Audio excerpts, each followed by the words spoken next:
आइए 9 second news में दिल्ली में हुए बेसमेंट हादसे की जो अपडेट है वो आपके सामने रखते हैं। दिल्ली के बेसमेंट में चलने वाली कोचिंग सेंटर्स पर एमसीडी की कार्रवाई। 34 कोचिंग सेंटर्स को सील किया गया। सबसे ज्यादा वेस्ट जोन में मिले बेसमेंट में चलने वाले 23 कोचिंग संस्थान।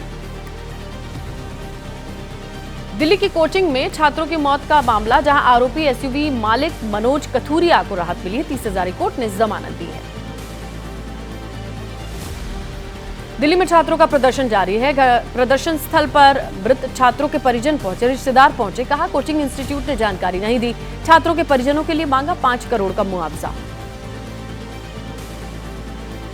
दिल्ली में मृतक छात्रों के नाम पर बनेगी 4 लाइब्रेरी। मेयर शैली ओबेरॉय ने कहा मौत की क्षति पूरी नहीं कर सकते, लेकिन सार्वजनिक पढ़ाई के लिए स्थानों को ठीक करने की कोशिश जरूर होगी।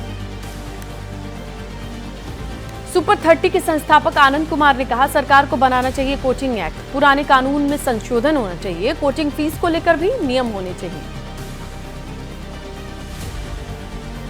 दिल्ली सरकार की कोचिंग संस्थान हॉस्टल्स को लेकर कानून बनाने की तैयारी। आप नेता संजय सिंह ने कहा 10 छात्रों का प्रतिनिधिमंडल दिल्ली सरकार की मदद करे।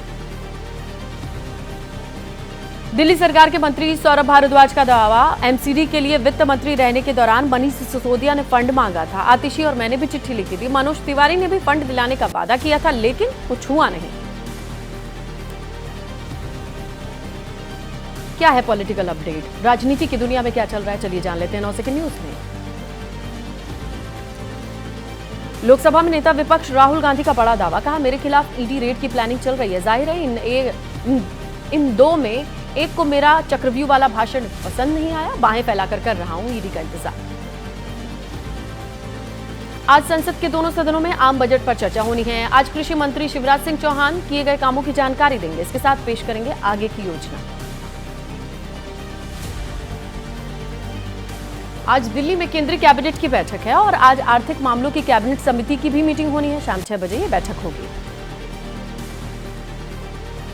रेल मंत्री अश्विनी वैष्णव ने कहा कि जल्द ही 4 ट्रेन जनरल कोच का स्टैंडर्ड कंपोजिशन होगा। सस्ती यात्रा को ध्यान में रखते हुए 5 महीने पहले शुरू हुई अमृत भारत ट्रेन। कांग्रेस सांसद गौरव गोगोई ने कहा पिछले 2 महीने में 4 मालगाड़ियां पटरी से उतरी हैं। 14 लोगों की मौत हुई है। कई और हादसे हुए हैं। रेल मंत्री ने नैतिक जिम्मेदारी लेने के बजाय विपक्ष को धमकाने की कोशिश की। जेडीयू सांसद देवेश चंद ठाकुर ने अपने ही गठबंधन पर गंभीर आरोप लगाए। कहा लोकसभा चुनाव में जेडीयू बीजेपी हमारे साथ थी या हमारे पीछे ये मालूम नहीं, क्षेत्र में किए काम से जीत मिली। आज झारखंड विधानसभा मानसून सत्र का अंतिम दिन है। मौजूदा हेमंत सरकार के कार्यकाल का अंतिम सत्र विधानसभा में बीते 2 दिन से जारी है गतिरोध। झारखंड बीजेपी अध्यक्ष बाबूलाल मरांडी ने दावा किया। कहा पार्टी के बढ़ते प्रभाव से घबरा गए हेमंत सोरेन। विधानसभा में दबाई जा रही है आवाज। झारखंड बीजेपी प्रभारी हेमंता बिस्वा शर्मा का हेमंत सरकार पर निशाना। कहा कि 2 बांग्लादेशी घुसपैठियों ने जमीन पर कब्जा किया। स्थानीय प्रशासन पर पीड़ित की मदद नहीं करने का आरोप लगाया। झारखंड के सीएम हेमंत सोरेन का विपक्ष पर पलटवार। कहा यहां के नेता निष्क्रिय हो गए हैं, इसीलिए रिचार्ज के लिए बाहरी नेताओं को बुला रहे हैं। पश्चिम बंगाल के मुख्यमंत्री ममता बनर्जी ने भी इंश्योरेंस प्रीमियम से जीएसटी हटाने की मांग की। एक्स पर पोस्ट करके लिखा आम आदमी की मूलभूत जरूरतों पर सीधा असर पड़ता है। मांग नहीं मानी तो आंदोलन होगा। बीजेपी विधायक ने सीएम योगी के विभाग पर भ्रष्टाचार के आरोप लगाए। उन्नाव से विधायक हैं अनिल सिंह। इन्होंने चिट्ठी लिखी। कहा करप्शन में पराकाष्ठा को लांघ रहे हैं कर्मचारी। निलंबित कर आय से अधिक संपत्ति की जांच कराई जाए। विधानसभा में सीएम योगी ने अराजक तत्वों को चेतावनी दी। कहा महिला सुरक्षा हमारे लिए सर्वोच्च। महिलाओं से बदतमीजी करने वालों पर सद्भावना नहीं बुलेट ट्रेन चलाएंगे। यूपी सीएम योगी ने किस्सा सुनाकर विपक्ष पर निशाना साधा। कहा एसपी और कांग्रेस बार बार खटाखट योजना के जरिए जनता को धोखा नहीं दे सकती। यूपी विधानसभा में फंस सकता है नजूल संपत्ति विधेयक। विधान परिषद ने प्रवर समिति के पास भेजा।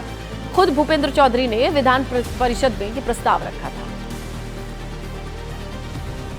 नजूल जमीन विधेयक को लेकर के अखिलेश यादव का एक्स पर पोस्ट। बीजेपी के कुछ लोगों के निजी फायदे के लिए लाया गया ये विधेयक। आसपास की जमीन हड़पने की है कोशिश।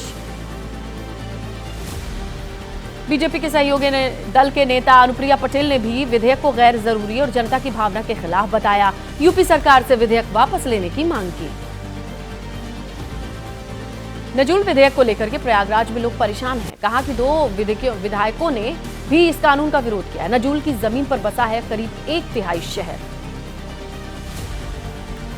आज से राष्ट्रपति भवन में राष्ट्रपति द्रौपदी मुर्मू की अध्यक्षता में होने वाला पहला राज्यपालों का सम्मेलन शुरू होगा। उपराष्ट्रपति, प्रधानमंत्री, केंद्रीय मंत्री भी शामिल होंगे।